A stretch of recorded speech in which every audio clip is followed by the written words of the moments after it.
Au nom du Père, du Fils et du Saint-Esprit, ainsi soit-il. Je voudrais aujourd'hui évoquer avec vous les souvenirs d'un vieux prêtre de sa petite enfance.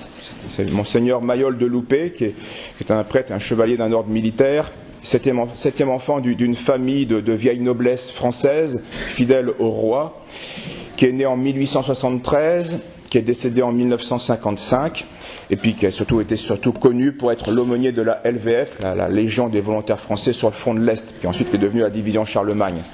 Donc plus connu pour ça, mais ce n'est pas cet aspect-là que nous évoquerons aujourd'hui.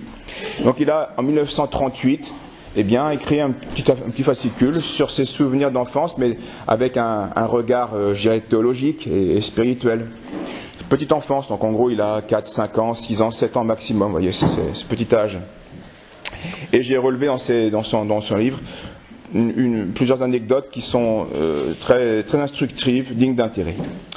Premier souvenir, première anecdote, c'est il se souvient d'un de ses premiers combats spirituels, parce que les enfants, même s'ils sont petits, ils doivent combattre contre leurs penchants, combattre contre les tentations. Le combat spirituel concerne tout le monde. Et donc il raconte ainsi ce premier combat spirituel. Maman, j'ai faim.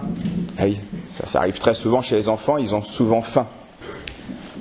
Alors sa mère, qui m'aimait tendrement, dit-il, comme il convient dans une famille de 7 enfants, notre éducation était sévère. Alors elle lui dit, va demander une tranche de pain. Et donc c'est sévère, c'est-à-dire qu'on ne va pas commencer à faire un goûter extraordinaire, il a faim, c'est pas le moment du goûter, mais ça reste. Donc à la fois la maman est attentive parce que s'il a faim, c'est l'âge, c'est normal, il y a des moments, ils ont besoin de sucre, il faut leur donner un petit peu à manger. Et la maman ne dit pas, t'as faim, t'attends le repas. Ça aurait peut-être pas été judicieux. Mais en même temps, elle est sévère. C'est-à-dire qu'elle ne va pas lui donner 1000 gâteaux, le bon bonbon qu'il voudrait. Non. Allez, une tranche de pain, ça va calmer ta faim et ça va être à la fois un peu mortifié. C'est un bon équilibre. Ce qu'on va voir, en fait, la maman est très, très bonne et très grande dans ces exemples-là. Donc, va demander une tranche de pain. Alors, le petit Jean, c'était son prénom, Monseigneur Mayol de Loupé, va vers le valet, parce qu'ils avaient des serviteurs, et il va demander au valet une tartine de beurre. Ah, il a rajouté quelque chose.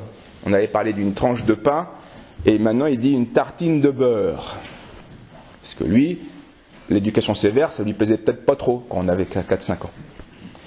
Alors, il a sa tartine de beurre, il est ravi, mais il a conscience d'avoir là dans la main un bien qui est défendu. Ça ne correspond pas à la réalité de ce qu'il devrait avoir. Alors, il se presse à manger sa tartine de beurre pour qu'elle disparaisse, que le beurre ne soit plus visible. Donc, il goinfre, mais trop tard, maman l'appelle. Et quand maman appelle, on ne fait pas attendre maman. Alors, Jean rentre dans le salon avec sa tartine de beurre pas finie. Et il cache le beurre. Il montre que l'autre côté de la tartine. Mais le beurre tombe par terre. Et maman voit le beurre tomber par terre. Aïe, aïe, aïe. Jean, qui t'a donné cette tartine de beurre? D'où ça vient? Question. Et la maman, elle pose des questions d'abord. Elle ne commence pas on mène une enquête. On mène l'enquête. Silence de petit Jean. Petit Jean, dis-moi. Il n'a pas envie. C'est Francis, maman. Donc c'est le nom du valet. Et pourquoi du beurre? Je sais pas, maman. Premier mensonge, vous voyez, la gourmandise va provoquer le mensonge. C'est classique. Hein. Alors maman, continue l'enquête, parce que ça suffit pas, ça. Tu n'en as pas demandé? Ah non, maman. Deuxième mensonge. Alors, il faut quand même mener l'enquête, parce que c'est un gamin de 5 ans. Qu'est-ce que ça vaut, ce qu'il dit? Ça peut être vrai, ça peut être faux. Alors la maman appelle le valet, et elle lui demande des explications. Et le valet répond, parce que monsieur Jean m'a demandé, madame la vicomtesse. Alors, elle veut être bien sûre, maman. Il vous a dit une tartine de beurre? Oui, madame la vicomtesse. Alors ce jour-là, dit-il, pour la première fois, j'ai appris qu'il y avait de grands et de vilains défauts. Le mensonge, la gourmandise et l'orgueil. Car je pleurais, mais je ne voulais pas demander pardon. Tout y est. Tout y est. Et je n'ai pas eu, alors la punition, remarquez là, la punition, je n'ai pas eu la permission ce jour-là d'embrasser ma mère. Vous voyez, il n'y a pas eu de claque, non pas que je suis contre les claques, hein, les claques c'est parfois utile, mais c'est pas toujours nécessaire. Il faut pas non plus, faut modérer les sanctions. Là, la sanction, ça a été, eh bien, tu es un fils indigne, tu n'embrasseras pas ta mère aujourd'hui. Et ça l'a fort peiné. Toute la journée se passa sans que je revisse ma mère. Attends, je peux te voir. Et oh, quelle tristesse noire. Il s'en souvient, ça l'a marqué. Ça l'a marqué. D'avoir été rejeté par sa mère à cause de sa faute. Et très bel exemple. Alors après, ça dépendra des garçons et ça dépend de l'âge. Hein. Certains, ne pas être embrassés par moment, ça leur fera peut-être pas grand-chose, alors il faudra peut-être passer à une autre punition, à une autre sanction. Mais un petit enfant a l'instinct, et son instinct lui dit que sa maman, c'est un de ses plus grands biens et que s'il perd maman, il perd beaucoup. Donc la maman peut et doit jouer sur ça comme sanction. C'est ce que fait intelligemment la mère de Monseigneur Mayol de Loupé. Deuxième exemple intéressant, ça se passe au temps de l'Épiphanie, donc fête des rois évidemment, et donc dans une famille royaliste, cette fête était en tant que catholique et en tant que royaliste, eh bien particulièrement fêtée évidemment, avec des rites propres à la famille, des coutumes propres à leur famille. Et coutume qui elle est plus générale, plus commune, c'est la fameuse galette des rois qui va être distribuée avec les choix du plus petit qui est sous la table et qui dit les noms des frères, des sœurs, des parents, etc. Alors, dit Monseigneur Mayol de Loupé, le plus petit, eh bien c'était moi pendant plusieurs années. Mais vint un jour d'épiphanie où je dus céder la place à ma petite sœur, qui s'appelait Marion.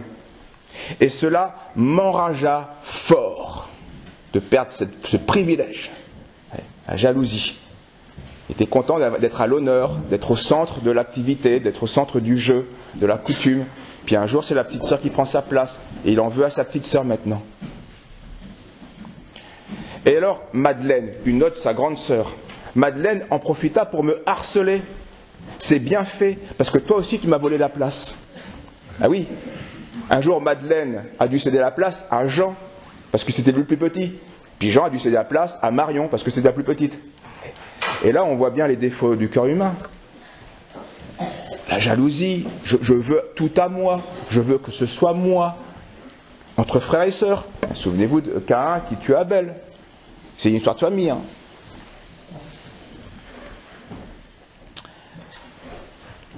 Et Madeleine disait à Jean, les femmes, les filles savent bien harceler les petits mots là, qui font mal aux petits frères. Là. Ils n'ont pas les muscles, mais ils ont les petits mots, les femmes. Alors Madeleine dit à son frère Jean, eh bien c'est Marion qui te l'apprend maintenant. Eh bien j'aime mieux que ce soit Marion que toi. Voilà. Souffre mon gars. Parce que elle au moins, elle ne m'a rien volé. Sous-entendu, toi tu m'as fait du mal aussi. Et non, rien, c'est chacun sa place, chacun son tour. Non, les enfants ne veulent pas partager. Ils veulent tout pour eux. Et conclusion maintenant spirituelle de Monseigneur de Mayol de Loupé. Ainsi vont les choses. Et les petits-enfants dans une famille nourrissent contre ceux qui les supplantent, eh bien, les rancunes qui animent les royaumes et les républiques contre les nations qui veulent leur ravir une prédominance ou une quelconque zone d'influence. Et ce qui se passe en microcosme dans une petite famille, c'est ce qui se passe dans l'histoire de l'humanité. Un pays veut la prédominance, veut le tel privilège, et fera des guerres, il y aura des rancunes entre les peuples, il y aura des guerres intestines, des guerres de succession, des guerres de tricherie dans les élections. Tout ça, c'est l'histoire des hommes, et tout ça commence déjà dans l'histoire d'une famille, dans le cœur d'un enfant. C'est l'humanité, tout ça. Un enfant ou l'humanité, ça va être les mêmes vices. C'est le degré et la puissance qui changent, c'est tout. Et très belle conclusion de cette histoire de Monseigneur Mayol. À part la taille, je voudrais bien savoir ce qui distingue un homme d'un enfant. Oui, la taille, mais pas les vices. L'enfant a déjà ses défauts en lui. Troisième anecdote, à propos des livres pour enfants. Un jour, il y avait sa bonne qui lui lisait des livres qui l'enchantaient, qui le faisaient rêver. Mais certains avaient un style moderne et avec quelques inconvénients. Donc déjà des histoires qui, non pas qu'elles sont immorales, mais qu'elles sont un peu surfaites et puis un peu modernes, donc qui ne convenaient pas aux coutumes et aux convenances de l'ancien monde qui restait dans cette famille. À juste titre, pour la plupart des choses. Dans l'un d'eux, il y avait Gaston qui tutoyait ses parents, ce qui n'était pas la règle à la maison. Alors, ça peut se faire, mais ce n'était pas la règle à la maison. Jean, alors, imita ce qu'il entendait, ce qu'il voyait dans ses livres, et il fut grondé, et la bonne avec, et le livre fut confisqué. Il y eut plus grave. Dans les aventures de la petite Lily, donc une histoire de l'époque, la petite, beurrait les tartines grillées de son père, lui servait son café au lait le matin, lui ouvrait le courrier avant de le lui passer. Bref, c'est une histoire un peu stupide, un peu bébête, mais ça a enchanté l'imagination du petit Jean. Et un jour, Jean Mayol arrive à se faufiler dans le bureau de son père. Et il va essayer de reproduire tout ce qu'il avait vu dans cette histoire, parce que les enfants imitent, et imitent bêtement, on va le voir. Pas toujours, mais souvent. Et il va verser un peu de thé partout dans le bureau. Il ouvre tant bien que mal les enveloppes qu'il voit traîner sur le bureau. Alors ce jour-là, dit-il, ce fut terrible. Et j'appris que c'était un crime de lèse-majesté que d'ouvrir le courrier de ses parents. Je fus admonesté, grondé et fessé. Donc là c'est pas tu n'embrasseras pas maman. Hein. Là, il fallait qu'il comprenne que ça ne va pas se reproduire 2 fois. Donc là, c'est la fessée. Et je n'osais pas invoquer la petite Lily pour ma défense. Dis-moi, mais j'ai fait comme le livre qu'on m'a lu. Vous voyez, l'enfant a sa logique aussi à lui. Alors ma bonne, elle aurait été morigénée, et je n'aurais plus les belles histoires que je voulais entendre. Alors je fus ce jour-là héroïque, et j'acceptais d'être gourmandé. Mais dès lors, je compris que les histoires des livres et la vraie vie, n'ont entre elles qu'un rapport assez faible. Oui, attention à l'imagination. La fille qui lit des livres, des histoires, le garçon qui lit des trucs enthousiasmants, oui, mais attention, ça c'est les livres, c'est pas nécessairement la réalité, et où la réalité va demander d'autres efforts, d'autres vertus qui ne sont pas apparentes dans les livres.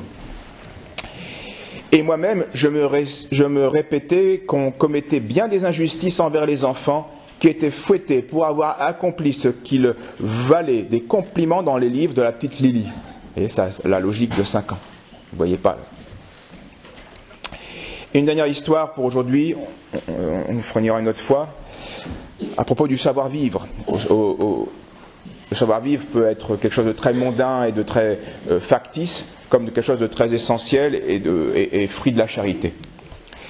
Il y avait un repas de famille, donc important, et on y apporte un lapin rôti. Et puis le petit Jean était sur sa haute chaise, vous voyez qu'il n'est pas très vieux, il doit avoir 3-4 ans, peut-être moins. Et puis il part d'un fou rire irrésistible. Alors Jeannot, pourquoi tu ris ? Demande maman. Alors Jean se tait, mais il continue à rire. Alors c'est sûr que quand quelqu'un éclate de rire, vous comprenez que ça gêne le repas familial. On veut participer ou alors on ne rit pas. Mais c'est gênant. Pourquoi ris-tu ? Papa, je ne peux pas le dire. Alors la maman dit, mais dis-le. Puisque tu ris, quelque chose intervient, là maintenant, ou il fallait pas rire, ou il fallait le dire. Alors, le garçon, il n'a pas envie de le dire. Il dit, non, c'est pas joli. C'est pas joli. Alors la maman dit, dis-le à ton père. Alors là, Jean commence à indiquer l'entrecuisse du lapin, et en riant, il déclare des trivialités, des choses grossières dont on ne parle pas à table. Alors là, la sentence de la mère va être immédiate. Mademoiselle, emmenez cet enfant. Donc, il quitte la table. Et le petit Jean donc est exclu de la société familiale à cause de son manque de savoir-vivre. Et en effet, il faut donc conclusion de Monseigneur Mayol, la courtoisie, la vie en société, exige de savoir contrôler ses pensées, sa langue, son langage, et de savoir ne pas tout dire. La vie en société, et donc la vie familiale, exige de ne pas dire tout ce qui nous passe par la tête. C'est une question de politesse et de charité.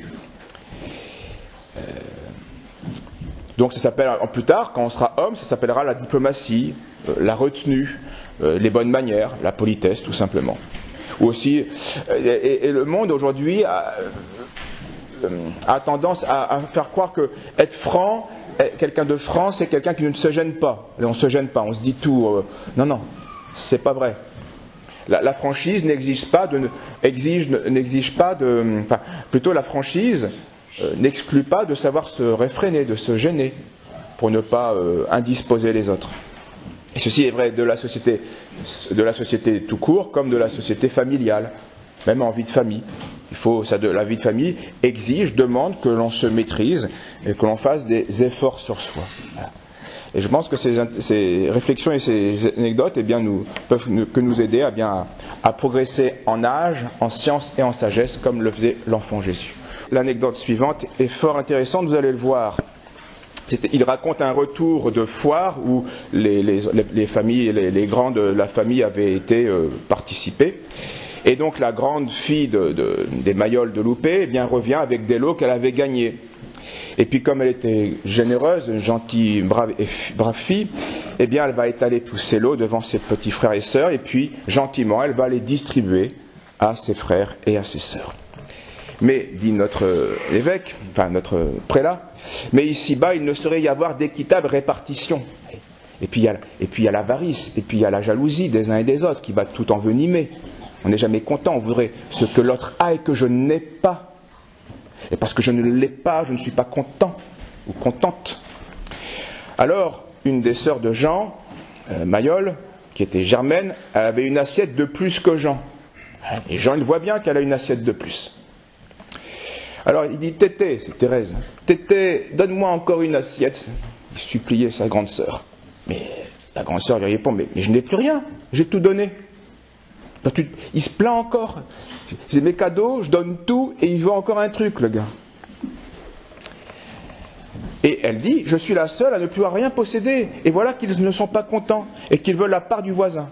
Et puis, fragile, la petite fille, la grande fille, se met à pleurer en sanglots. Elle voulait faire plaisir à ses frères et sœurs, puis maintenant elle voit que c'est la jalousie qu'elle a produite, qu'elle a engendrée indirectement. Alors, le grand frère de Jean, pour proposer un peu de détendre l'atmosphère, ils décident de jouer à un jeu qu'ils avaient l'habitude de faire, c'était de procéder au coucher de la reine. C'est-à-dire qu'ils imitaient avec leur petite imagination les services royaux. Vous savez que les rois avaient plusieurs serviteurs avec des degrés comme la reine, et c'est une fonction sociale, même si apparemment les rôles étaient insignifiants, comme porter tel instrument quand le roi était coupé la barbe, etc. Enfin, c'est une manière sociale d'avoir des relations et des hiérarchies. Bon, ça avait son sens, même si ça peut être un peu parfois exagéré. En tout cas, eux s'en inspirent pour jouer à faire le coucher de la reine avec un bébé qui va symboliser la reine. Alors un cérémonial se met en place, chacun a son rôle. L'un doit tenir le bougeoir, l'autre doit passer la chemise à la reine, l'autre doit la mettre au lit, etc. Chacun participe à l'action. Mais le frère qui avait eu l'idée du jeu voulait être le seul à tenir la main de la poupée sacrée. En main, la poupée sacrée. Il voulait le privilège malgré tout. C'est moi qui ai trouvé, donc c'est moi qui vais avoir toujours la reine à côté de moi. Alors ce fut une belle bataille, dit notre prélat. De beaux cris et un beau scandale. Je veux la coucher. Non, tais-toi, la reine ne veut que moi. Alors on est dans l'imaginaire, mais vous comprenez bien que dans la réalité, c'est les mêmes problèmes qui se passent. Alors, on commence après les mots, ça va être les gestes. On donne des coups, on crie, des égratignures. Alors la bonne qui devait les surveiller est complètement dépassée, elle ordonne de donner la poupée à Thérèse, qu'elle avait gagnée au lot. Mais Alexandre, le grand frère, résiste. Non. Et puis il y a plus de force, lui. Alors il est exaspéré de voir que le jeu qu'il avait organisé lui échappe, et il va prendre la reine par la jambe et il la jette dans un coin de la chambre, et la poupée se fracasse la tête. Voilà. Le beau jouet est explosé contre le mur. Alors là, les enfants demeurent pantois, et nous méditions, dit le prélat, dans nos cervelles naissantes, sur la fragilité des grandeurs humaines, les inconvénients de la générosité sans limite. Très juste, on est en plein dedans. La France et le gauchisme, qui est du féminisme exacerbé, c'est l'assistanat. C'est la générosité sans fin. Ça, c'est pervers comme système. L'assistanat complet est mauvais. Alors, sous prétexte que, bien sûr qu'il y a des gens qui souffrent, bien sûr qu'il faut aider Oui, oui, mais pas au nom d'un système qui va entretenir et qui va favoriser l'ingratitude des assistés, parce que c'est cela que l'on voit. Ceux qui sont assistés gratuitement sont des ingrats la plupart du temps. Ils en veulent toujours plus, il manque une assiette. Donc les inconvénients de la générosité sans limite, la tyrannie des grands, c'était Alexandre le grand frère, parce qu'il était plus puissant, mais il voulait tout diriger et rien partager. La course fatale aux honneurs, l'écroulement des fortunes, elle avait tout, elle n'a plus rien, et puis, etc. Alors je connus aussi ce jour-là que donner trop, eh bien, ne créait que peu de droit à la reconnaissance, que le bienfaiteur n'y gagnait souvent que l'amertume, que rien n'est moins sûr qu'un courtisan. Ah oui, oh tété, oh tété. Ouais, en fait, c'était les assiettes de tété qui intéressaient les enfants. Thérèse, ils s'en fichaient. C'était des courtisans, ces petits gamins-là. De vals courtisans, entre frères et sœurs. Cela est aussi vrai dans les cours royales que dans les républiques démocratiques. Évidemment, les élections et toutes ces stupidités. 7 enfants courtisans d'une poupée m'ont donné les premières clartés sur ces grands mystères. Comme les enfants sont déjà des hommes ou des femmes, et comme les hommes demeurent des enfants, et c'est peut-être seulement pour ceux qui retombent en enfance, eh bien qu'arrive l'âge de la raison, où ils prennent enfin conscience de la suprême vanité des choses et du néant des désirs. C'est très, très profond tout cela. Parce que les enfants, là, vous êtes des petits enfants, mais vous êtes des petits pécheurs. Et si vous ne veillez pas à arrêter d'être des petits pécheurs, quand vous serez grands, vous serez des grands pécheurs. Et c'est de cela dont souffre le monde aujourd'hui. On souffre parce que les enfants, quand ils étaient petits, eh bien, n'ont pas voulu faire violence contre leurs petits péchés. Et quand ils sont grands, eh bien, ils continuent à ne pas faire violence contre leurs grands péchés. Et ça pourrit le monde. On ne veut pas faire son devoir, on ne veut pas penser aux autres, on ne veut pas se faire violence. Et on vit dans le mensonge, on vit dans la cruauté, dans l'égoïsme. Et après, ces petits-enfants deviennent des grands et ils continuent avec leurs défauts et ils nous pourrissent la vie. On souffre de cela aujourd'hui, comme toujours. Donc vous avez beau être bien mignon avec votre petit sourire, non, il ne faut pas s'y tromper. Il faut bien prendre conscience, et l'anecdote le montre, vous êtes petit mais vous êtes blessé par le péché originel. Attention, c'est les cris, c'est les égratignures, c'est les bagarres entre frères et sœurs, c'est les mensonges, et ça continue. Attention. Alors, ça prend peu de proportions parce que vous êtes petit, donc ça reste des petits péchés. Mais c'est uniquement parce que vous êtes petit que ça reste des petits péchés. Et vous devez déjà petit apprendre à lutter contre ces petits péchés. Autre histoire. Le papa de Monseigneur Mayol va à Rome pour un de ses voyages et elle a l'honneur de rencontrer Léon XIII. Et Léon XIII, eh bien, pour honorer ce fidèle serviteur du siège romain, va lui offrir quelques pailles provenant de la couche de Pie IX, donc une relique de 3e classe. Relique première classe, c'est celle qui concerne le corps directement. Relique deuxième classe, les vêtements qui ont touché le corps. Relique de 3e classe, des objets qui ont appartenu au saint ou à celui qu'on estimait vénérable. Et Pie IX était vraiment digne de vénération. Donc pour honorer le père de Monseigneur Mayol, eh bien, Léon XIII offre une relique 3e classe de la paille qui a servi donc au matelas, si vous voulez, de Pie IX. Alors c'est vraiment un beau cadeau, évidemment, et les enfants, eh bien, sont émerveillés de cette relique de 3e classe. Et les grandes filles des Mayol, bien sûr, en parlent à leurs camarades, et vont même en faire profiter leur compagne préférée, évidemment. C'est logique, disons. Et un groupe de filles, les meilleures amies, bien, on partage et regarde. Alors on donne un brin de paille à une, un brin de paille à l'autre. Oui, mais les autres qui n'étaient pas les amis intimes voient bien ça et elles ont aussi envie. C'est une école catholique, elles ont tous Pie IX, on en a parlé, elles voudraient bien une paille de la couche de Pie IX. Alors que faire pour les satisfaire ? Eh bien, c'est là que les grandes filles vont avoir la très mauvaise idée d'aller, parce qu'à un moment donné, le trésor s'épuise. Il n'y a plus de paille de la couche de Pie IX. Bon, elles vont aller dans l'écurie, puis prendre de la paille. Et puis elles vont aller aux copines un brin de paille mais les autres pensent bien avoir une relique de 3e classe. Alors, toutes celles qui voulaient de la paille de Pie IX avaient de la paille des écuries. Alors, les religieuses commencent quand même à trouver que ça commence un peu à durer, cette histoire, que c'est pas normal que la paille se reproduise comme ça indéfiniment. Donc, elles vont faire une petite enquête et très vite, elles comprennent la supercherie qui est mise à jour. Elles n'étaient pas des mauvaises filles, elles ont mal réfléchi, elles ont été idiotes, mais c'était pas des menteuses et elles ont dit ce qui s'est passé. Alors ce fut un beau scandale, dit Monseigneur Mayol, et si les religieuses furent indulgentes, à la maison, les punitions furent exemplaires.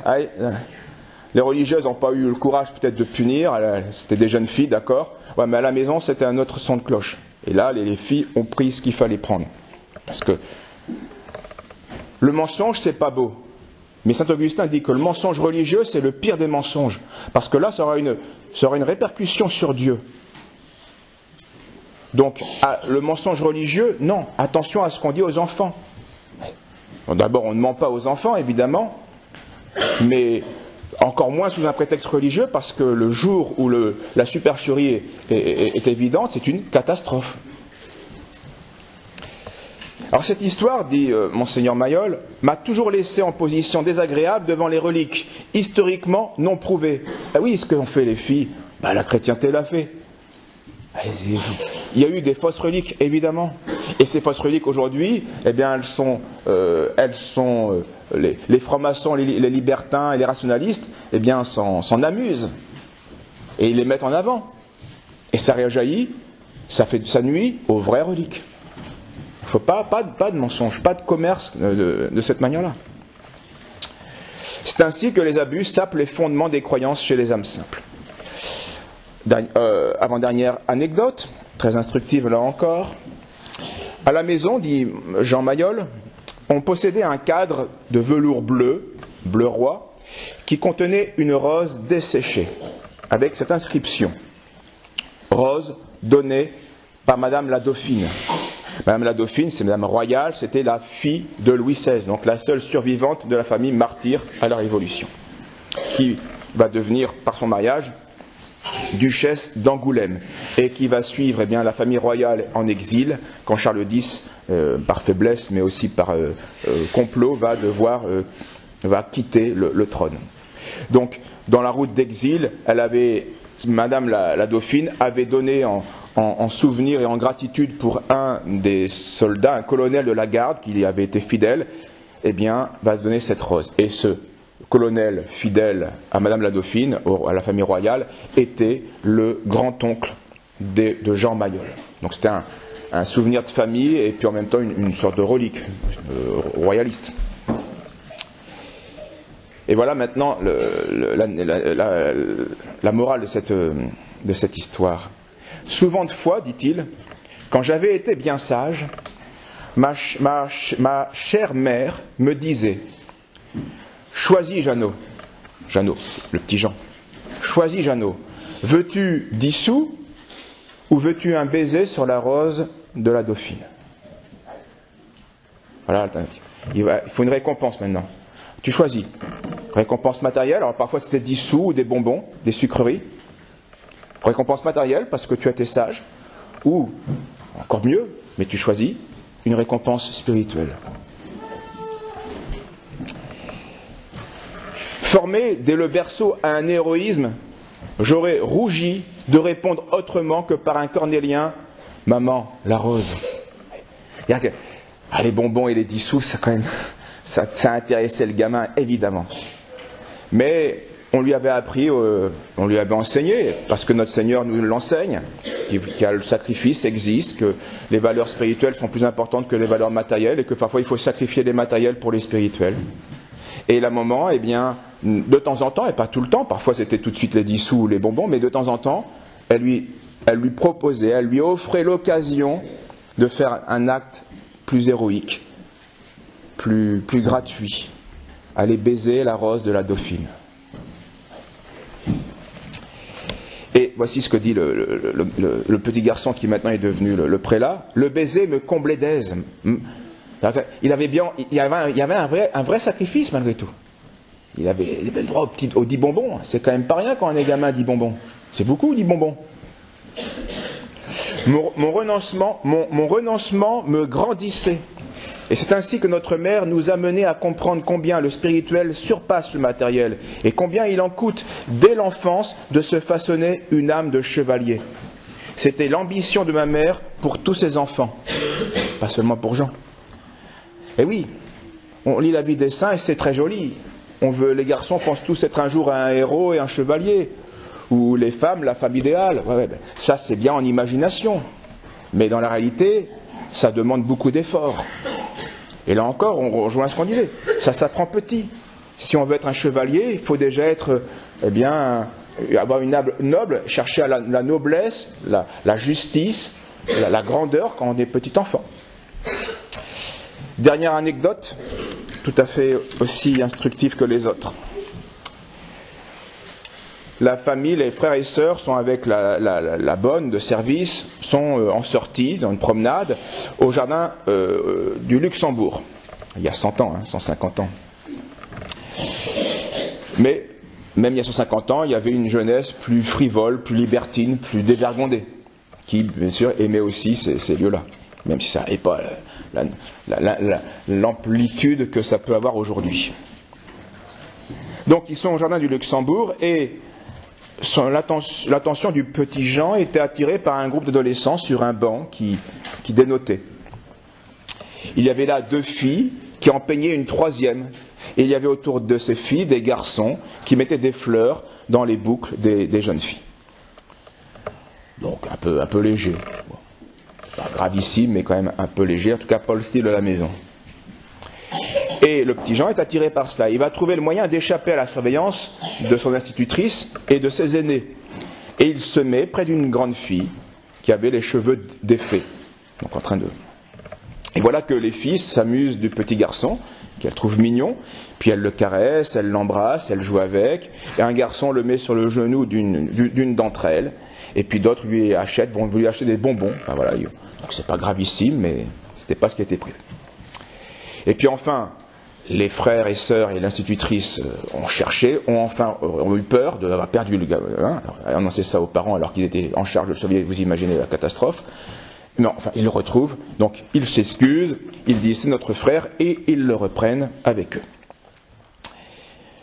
Alors il est grondé, bien sûr, tout de suite, à cause de la peur qu'il a causée par son absence, parce que ça aurait pu être non pas des jeunes un petit peu écervelés, mais des gens mal intentionnés. Ça aurait été une autre ampleur. Bien, mais ça ne s'arrête pas là, évidemment, parce qu'il faut en rendre compte aux parents maintenant. Ça, c'est le règlement immédiat entre frères et sœurs et institutrices. Le soir, je fus accusé de mon escapade devant mes parents. Il n'y avait pas le choix, il fallait faire le compte-rendu. Ma mère me dit simplement, écoutez ça les mamans, « Jean, je suis trop en colère pour te fouetter. Il ne faut jamais punir tant que dure la colère. Mademoiselle, demain, à 11h, vous m'amènerez Jean pour que je le fouette. » C'est magnifique ça. D'abord, première leçon morale, et retenons-la, tant que je suis en colère, je ne punis pas, ça ne sert à rien, je ne suis pas apte à châtier, à punir. Il faut attendre qu'en nous, la colère soit désamorcée. Et là, la raison va être pleine et pourra agir justement. Et là, l'enfant va recevoir la punition aussi avec la raison, puisqu'il n'y aura pas les interférences de la passion qui font paniquer ou font etc. Bien. Donc ensuite la maman va assumer la punition. Elle ne la délègue pas au papa. Elle ne dit pas punissez mon enfant. Non, je vais te fouetter. C'est moi je suis ta mère, je dois t'éduquer, et les choses importantes, c'est la mère ou le père qui doivent les faire. Et là, c'était la mère qui devait agir. Et c'est une violence pour une maman de fouetter son gamin. Elle n'a pas envie, les mamans n'aiment pas ça. Voilà pourquoi elles ne le font pas souvent. Alors qu'elles devraient le faire peut-être plus souvent. C'est ainsi qu'en usait toujours notre mère. Ce n'est pas une exception, c'est une règle chez elle. Et sage règle. Elle nous donnait ainsi à entendre que la correction provenait donc de l'impatience, mais de la justice. Et c'est pas parce que tu m'as énervé que je vais te taper. Je vais te taper parce que tu mérites d'être tapé. Il faut que tu comprennes que ça ne se fait plus. Donc tu vas le comprendre, si tu ne comprends pas avec ta tête, tu vas le comprendre avec tes fesses. C'est tout. Il y a un dressage inévitable à faire. C'est animal. Et c'est normal. Le lendemain, je fus fouetté à la cuillère à bois et au derrière. Moi aussi, j'ai été fouetté à la cuillère à bois. Je ne suis pas traumatisé. Quand la punition est juste, elle ne traumatise jamais un enfant. Ce sont les punitions injustes qui traumatisent un enfant. Et un enfant sait très bien ce qu'il mérite ou ce qu'il ne mérite pas. Alors ma mère n'attendait pas à 11h souvent. J'étais pas le lendemain. Mais on préférait en fait. Vous allez voir la suite. Et le lendemain, je fus fouetté à la cuillère à bois au derrière. Quel soulagement quand justice était faite. Il a fallu attendre 24 heures l'humiliation. Et oui, la punition, elle commence déjà en fait. Et ça, en fait, les gamins, ils préfèrent se prendre la claque tout de suite, plutôt que d'attendre la punition dans 24 heures. Comme ça, ils peuvent, punition est faite, j'ai pris la claque, au bout de 5 minutes, j'y pense plus, et puis je peux rejouer. Non, là, il faut attendre 24 heures la punition. Mais c'est ça qui fait rentrer les vérités, c'est ça qui fait rentrer en lui-même l'enfant délinquant. Il repense à sa faute et il en profite pour ne plus la refaire. Cette incursion précoce dans les mauvaises compagnies fut jugée d'un mauvais présage. Heureusement, elle tourna fort mal pour moi. Le châtiment qui m'en punit fut assez cuisant à mon arrière-train pour que ma tête retînt ce qu'il en pouvait coûter d'aller chercher son plaisir parmi les mauvais sujets. Conclusion poétique de Monseigneur Mayol. Et oui, parce que il fallait fouetter parce que là, ça c'est bien fini. Mais les enfants sans surveillance, instinctivement, sont comme un instinct, sont attirés par les choses curieuses, dangereuses, etc. Et l'enfant ne réalise pas les dangers qu'il aurait pu courir par cette désobéissance où il a voulu, enfin un peu de liberté et ne pas être avec ses frères et sœurs ou son institutrice ou ses parents. Un enfant ne se rend pas compte de cela. Donc, puisqu'il ne se rend pas compte, il faut que le châtiment le lui fasse saisir. Voilà, je crois que c'était instructif, et instructif pour les petits-enfants comme pour les grands. Parce que là, on a des principes qui sont nécessaires pour grandir en science, en sagesse et en âge, à l'imitation de notre Seigneur Jésus-Christ. Au nom du Père, du Fils et du Saint-Esprit, ainsi soit-il.